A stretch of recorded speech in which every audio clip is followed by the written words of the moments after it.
Hi everybody, myself Anita here and I'm one among the members of the group 6.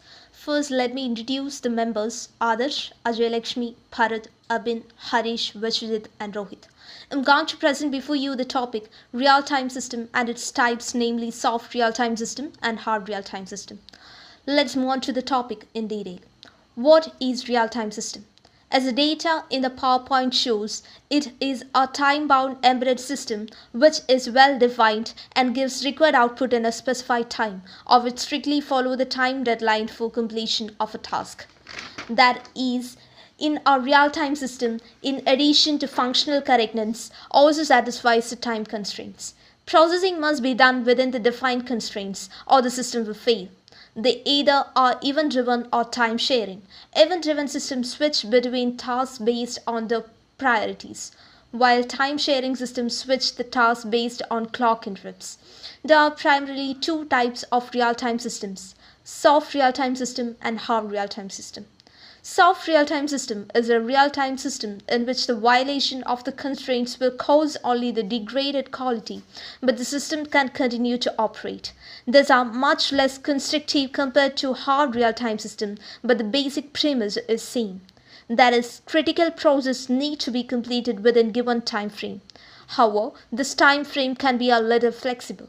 In soft and real-time system, the design focus is to offer a guaranteed bandwidth to each real-time task and to distribute the resources to the task.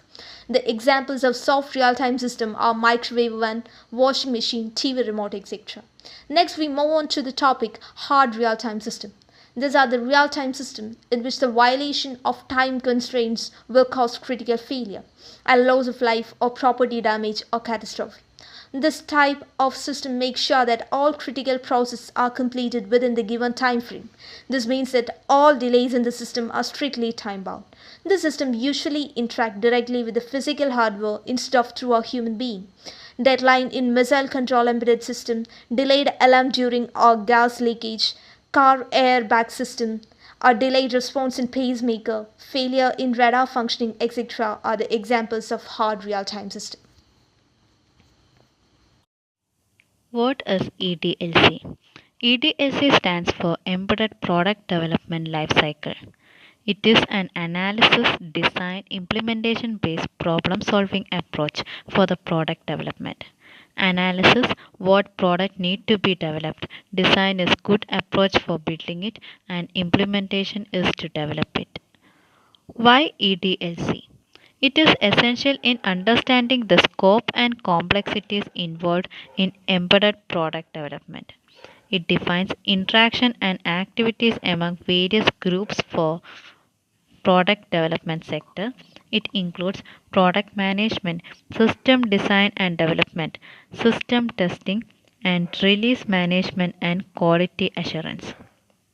Objectives of EDLC: the aim of any product development is the marginal benefit. The marginal benefit is usually expressed in terms of return on investment (ROI). The product needs to be acceptable by the end user, that is, it has to meet the requirements of the end user in terms of quality, reliability, and functionality.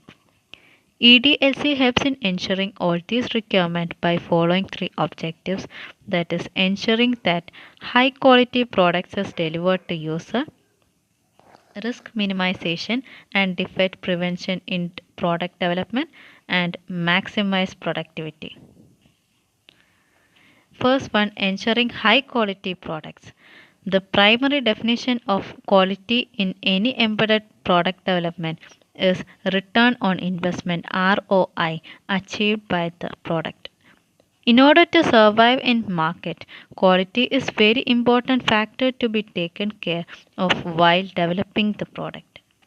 Qualitative attributes depends on the budget of the product, so budget allocation is very important, and budget allocation might have done after studying the market trends and requirement of product competitions, etc.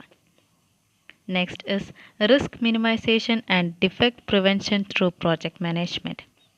Here the PM adds an extra cost on budget, but essential for ensuring the development process is going in right direction.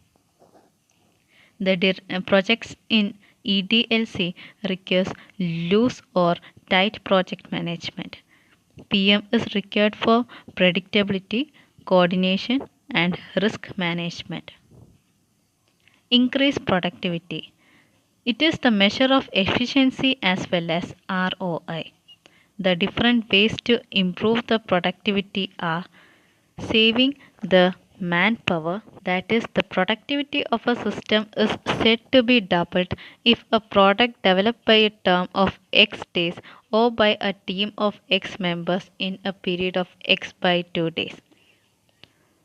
Next is the use of automated tools wherever is required.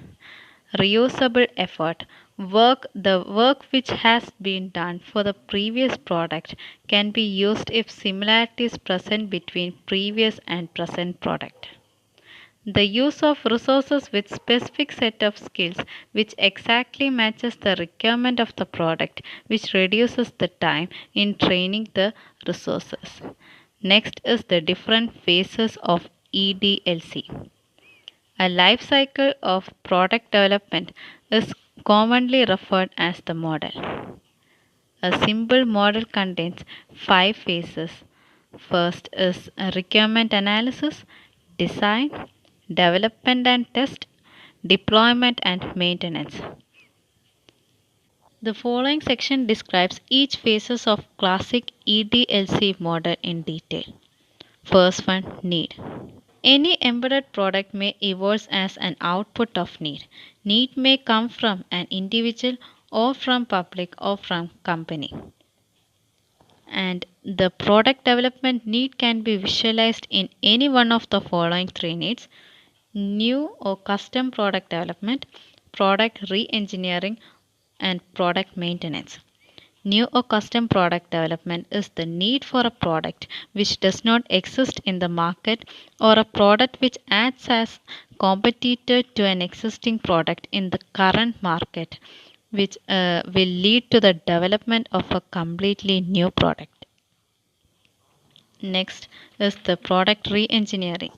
Re-engineering is the process of making changes in an existing product design and launching it as a new version. And product maintenance is the product maintenance need deals with providing technical support to the end user for an existing product in the market. Conceptualization is the product concept development phase, and it begins immediately after a concept proposal is formally approved. Conceptualization phase defines the scope of the concept, performs cost benefit analysis, feasibility study, and prepare project management and risk management plans. Analysis. A requirement analysis phase starts immediately after the document submitted during the conceptualization phase is approached by the sponsor of the product. Here, the requirement analysis is performed to develop a detailed functional model of the product under considerations.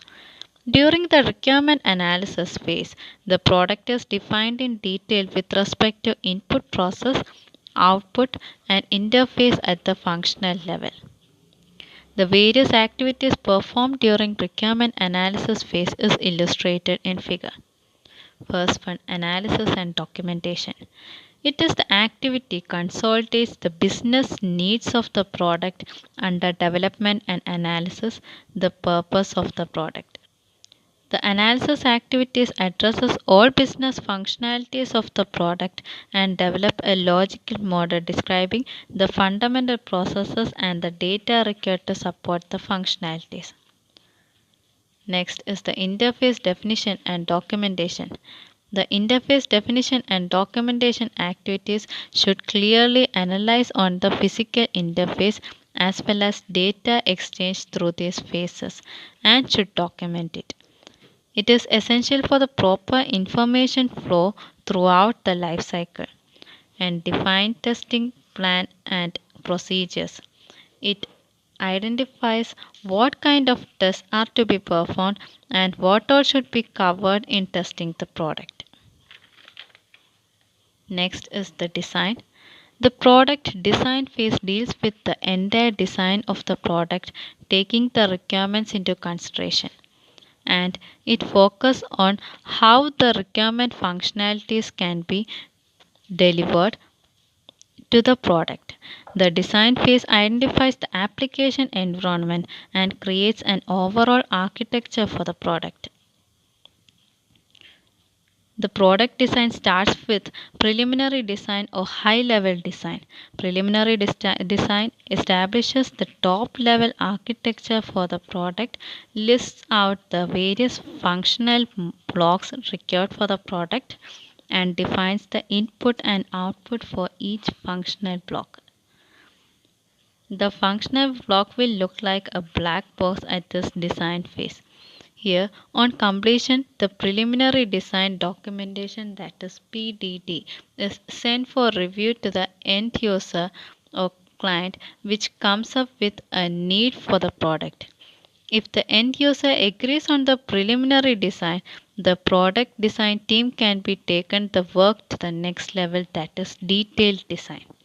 The detailed design generates a detailed architecture, identifies and lists out various components of the functional block, interconnection among various functional blocks, the control algorithm, etc.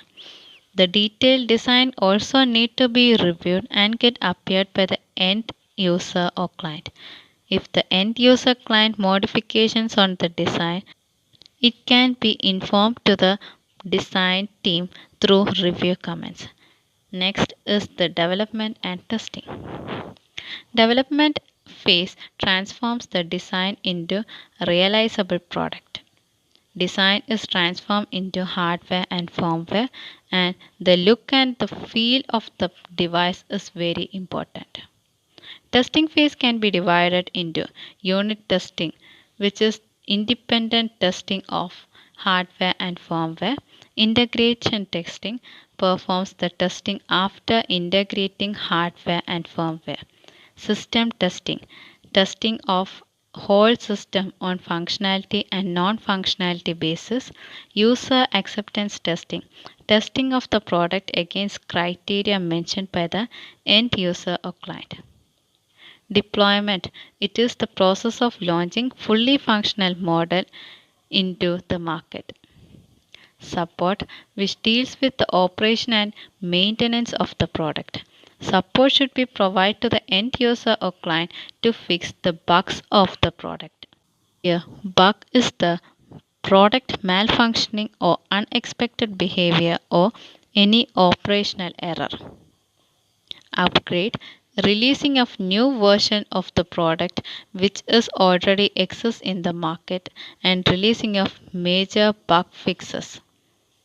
Retirement or disposal, everything changes and the technology you feel as the most advanced and best today may not be the same tomorrow.